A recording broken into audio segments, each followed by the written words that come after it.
लेकिन मुझे उम्मीद है कि खबरों के लिहाज से बहुत बड़ा होगा। स्मृति जी, आपका अभिनंदन है न्यूज 18 के मंच पर। अभी कुछ मिनट पहले ही खड़गे साहब इस मंच पे आए थे और कहा कि कांग्रेस तो तब भी थी जब देश में कुछ भी नहीं था। बताइए क्या कहती हैं आप? देश रहेगा, कांग्रेस रहेगी या नहीं रहेगी, ये जनता को डिसाइड करना है। लेकिन जिस अहंकार की अनुभूति इस मंच ने कांग्रेस के एक नेता के माध्यम से देखी, मुझे लगता है वही अहंकार 2014 में, 2019 में तो चकनाचूर हुआ ही था। 24 में पुनः वो अहंकार चकनाचूर होगा, ये मोदी के वोटर की गारंटी है। जी, लेकिन अभी आप लोकतंत्र के मंदिर से आ रही हैं, संसद से आ रही हैं और वहां पर प्रधानमंत्री मोदी का लोकसभा में भाषण हुआ और प्रधानमंत्री मोदी ने आज मोटर मैकेनिक की भी बात करी और अलाइनमेंट की भी बात करी।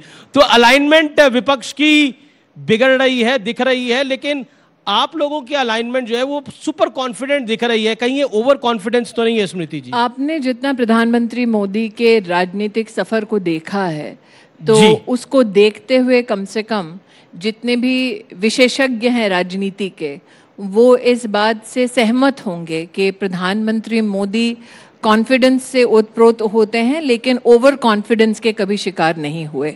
और जब हमारे सर्वोच्च नेता स्वयं लोकतंत्र के मंदिर में डंके की चोट पर कहते हैं कि बीजेपी 370 और एनडीए 400 पार, तो कहीं ना कहीं उन्होंने सुशासन के मुद्दे पर जनता के मध्य में जो अपनी एक अमिट छाप छोड़ी है, जनता का सतत हर चुनाव में नरेंद्र मोदी के प्रति जो भाव रहा है, उसको देखते हुए ही इस आंकड़े को कहा है सदन में, और मोदी ने कहा है तो मोदी ही मुमकिन कराएंगे। लेकिन जब प्रधानमंत्री मोदी एनडीए का नंबर 400 पार कहते हैं, तो राहुल जी की न्याय यात्रा भी चल रही है और कांग्रेस को लगता है कि उस न्याय यात्रा से 100 सीटों पर डायरेक्ट असर पड़ेगा, और जब डायरेक्ट असर पड़ेगा तो फिर बीजेपी 400 पे कैसे आ जाएगी? हमने ये असर देखा था विधानसभा के चुनाव में, जहां जहां से राहुल गांधी की यात्रा गुजरी थी, वहां वहां भारतीय जनता पार्टी की जीत हुई और कांग्रेस को हार का सामना करना पड़ा।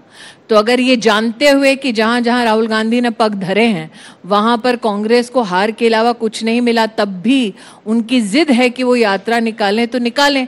लेकिन चूंकि आपने खड़गे जी के सत्र का उल्लेख किया, तो ये भी आपने शायद बारीकी से देखा होगा कि जब आपके पत्रकार ने उनसे पूछा कि खड़गे जी कितनी सीटें आएंगी, तो उसका जवाब राष्ट्रीय अध्यक्ष कांग्रेस पार्टी के नहीं दे पाए। एक सवाल, आप बीजेपी पर परिवारवाद का आरोप लगाते हैं, प्रधानमंत्री मोदी कहते हैं, गृह मंत्री अमित शाह कहते हैं, जेपी नड्डा कहते हैं, आप कहती हैं, लेकिन अब तो खड़गे जी अध्यक्ष हैं, तो परिवारवाद है क्या? आज भी प्रधानमंत्री ने लोकसभा में बोला आज भी अगर एक परिवार चला, आज भी अगर आप खड़गे जी की व्यवस्था को देखें जी, तो अगर कुर्सी पर मध्य में और मुख्य कुर्सी पर कोई बैठता है, तो वो कांग्रेस का राष्ट्रीय अध्यक्ष नहीं बल्कि गांधी परिवार का कोई सदस्य बैठता है।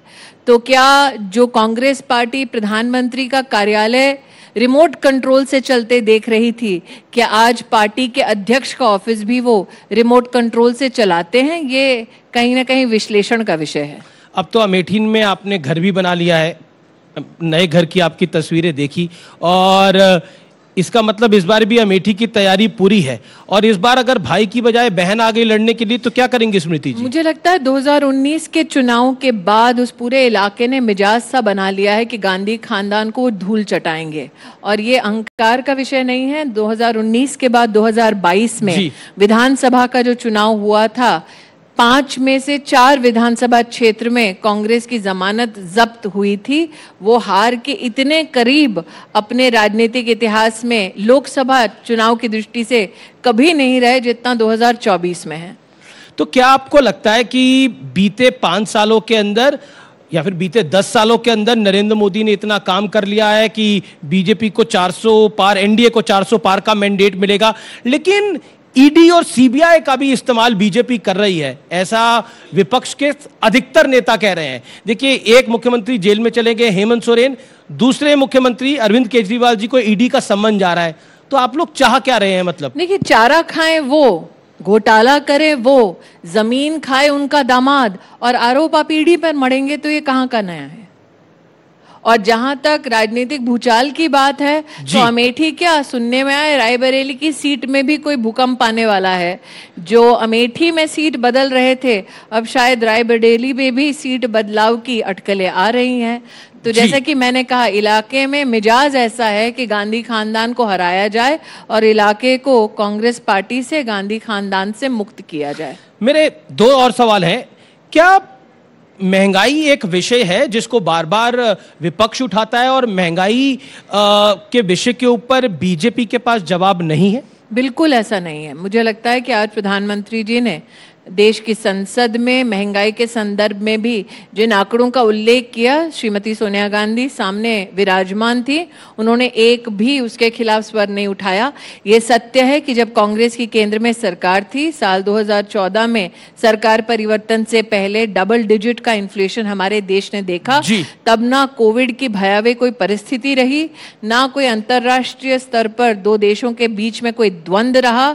तब भी महंगाई ऊंचे दर पर रहने का कारण क्या, इसका जवाब कांग्रेस नहीं दे पाई। इसीलिए आज जब प्रधानमंत्री मोदी ने कहा कि जब जब कांग्रेस आई है संग महंगाई लाई है, तो उस पर जोरदार तालियां बजी हैं सदन में।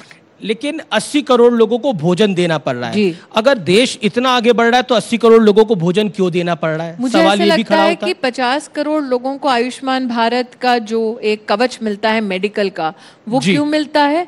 ताकि अगर दरिद्र परिवार में कोई बीमार पड़ जाए तो दरिद्रता में और वो परिवार ना जकड़ा जाए, उस परिवार को सामान्य तौर पर एक हॉस्पिटल की मर्यादा में, परिधि में स्वास्थ्य के अच्छे लाभ मिले। ये हमारा राष्ट्रीय दायित्व है। दूसरा, एक तरफ हम एमएसपी ऑपरेशंस चलाते हैं कि किसान का हक हम लोग संरक्षित करते हैं, सुरक्षित करते हैं। आज आपने प्रधानमंत्री मोदी को सुना कि 17 लाख करोड़ से ज्यादा का एमएसपी ऑपरेशन हमारे प्रधानमंत्री जी के कार्यकाल में हुआ। और तीसरी ओर कोविड की परिस्थिति, जो विषम परिस्थिति थी, उसमें जो हमारी रूरल परचेजिंग पावर है उसको अगर संरक्षित रखना है और हर परिवार की खाद्य सुरक्षा को सुनिश्चित करना है, तो निश्चित रूप से प्रधानमंत्री जी ने जो आगामी 5 सालों तक खाद्य सुरक्षा की दृष्टि से ये 80 करोड़ नागरिकों को मुफ्त का राशन देने का निर्णय लिया है, वो सराहनीय है। चंडीगढ़ में मेयर चुनाव हुआ और उस चुनाव के अंदर बीजेपी का नंबर कम था, लेकिन बीजेपी का कैंडिडेट जीत गया और कांग्रेस और आपका कैंडिडेट हार गया। आज सुप्रीम कोर्ट ने भी उस विषय पर एक बड़ी टिप्पणी करी है। क्या कहना चाहती हैं आप इस विषय के ऊपर? कोई भी चुनाव देश में चुनाव आयोग के संरक्षण में होता है, सानिध्य में होता है।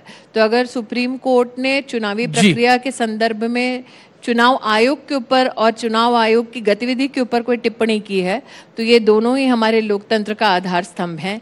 किसी एक पर टिप्पणी करना मेरे लिए संवैधानिक दृष्टि से उचित नहीं होगा। जी, मेरा आखिरी सवाल है, क्योंकि जेपी नड्डा हमारे मंच पे आ चुके हैं, कुछ देर में वो यहाँ पर मौजूद होंगे।